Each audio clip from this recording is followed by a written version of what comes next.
हमारे इस साल अभी जो बारिशें ज़्यादा हुई हैं और डैम पानी से भरे हुए हैं। अभी तक यू कैन से कि सैलाब का पानी दरियाओं में चल रहा है, तो डैम्स का पानी यूज़ नहीं हुआ। सो रबी में जो वाटर डेफिशिएंसी की बात हो रही है, 10% की हो रही है।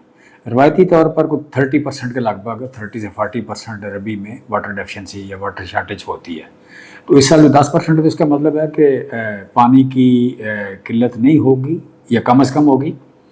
सो आप जो पानी की ज़्यादा कंजप्शन वाली फसलें वो भी लगा सकते हैं। सो मैं आपसे रिक्वेस्ट करना चाहूँगा कि इस साल लोग आलू और सरसों ये दो फसलें ज़्यादा लगाएं, और उसके बाद अर्ली काट के या अर्ली मेच्योरिटी के बाद आपने अर्ली काटन और मकई ये आप कह लें कि लगानी है। सो गंदम की एक फसल लंबे अरसे के लगाने की बजाय सरसों और आलू, और उसके बाद या अर्ली काटन या आप चले जाए मकई पे। मकई की मार्केट बहुत अच्छी है, और पाकिस्तान में जहाँ जहाँ मेरा ज़मीन है, जहाँ पे मतलब ड्रेनेज ठीक है, वहाँ पे ज़मीन यू कैन से एक ज़रखेज़ है, वहाँ पे मकई ज़रूर लगाएं।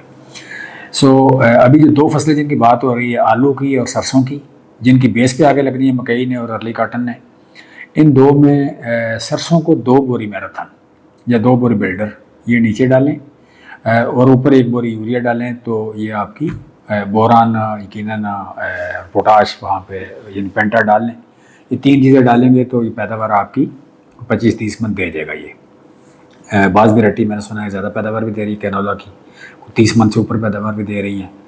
तो मतलब वैरायटी आप खुद चूज़ करें, लेकिन उसकी बेस चूज़ करते हुए बेस ये होनी चाहिए कि उसके कितने डेज़ हैं। अगर आपने अर्ली फसल आगे मकई लगानी है तो फिर शार्ट ड्यूरेशन लें, और अगर आपने नेक्स्ट लगाना है यू कैन से एक अर्ली काटन पे जाना है तो फिर थोड़ी सी लंबी भी ड्यूरेशन हो तो कोई इतना फ़र्क नहीं पड़ेगा, फिर वो एडजस्ट हो जाएगी।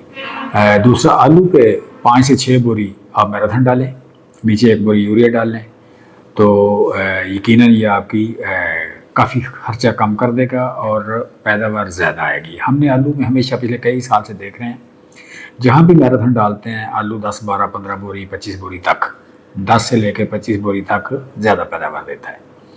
सो आपसे गुजारिश है कि आलू में और सरसों में 2 बोरी, आलू में 5 से 6 बोरी मैराथन डालें। सरसों में नीचे यूरिया डालने की ज़रूरत नहीं है, लेकिन आलू में नीचे 1 बोरी यूरिया डाल लें साथ। तो एक की बजाय 2 फसलों में चले जाएं, यानी सरसों और आलू के बाद आप अर्ली काटन या मकई टाइम पे बहार या मकई वो लगाएं या सोयाबीन लगाएं, तो मुंजी से पहले पहले आपकी ज़मीनें फारग हो जाएंगी और आपकी रबी के सीज़न में 2 फसलें हो जाएंगी। सो क्रॉपिंग इंटेंसिटी जो है, नंबर ऑफ़ क्रॉप फ्रीक्वेंसी जो है वो बढ़ाने की ज़रूरत है। हम जितने मुल्क जहाँ आबादी ज़्यादा है वहाँ पे क्रॉपिंग इंटेंसिटी ज़्यादा है, हमारे मुल्क में क्रॉपिंग इंटेंसिटी कम है। यहाँ पे साल में 3 फसलों का जो कंसेप्ट है उसमें जाके ही हम आजकल जिस तरह ठेके हैं या जिस तरह फार्मर के एक्सपेंस हैं और फार्मर को गवर्नमेंट की सपोर्ट नहीं है, फार्मर अपने खर्चे 3 फसलों के थ्रू ही पूरे कर सकता है। 2 फसलें जो हैं उनके थ्रू वो खर्चा अपना पूरा नहीं कर सकता। लिहाजा 3 फसलों के जाने के लिए ज़रूरी है कि आप आलू और सरसों ये 2 फसलें ज़्यादा उगाएँ, और फॉलोअप में रबी की 1 फसल और उगा लें, वो काटन हो या मेज़ हो। Thank you very much.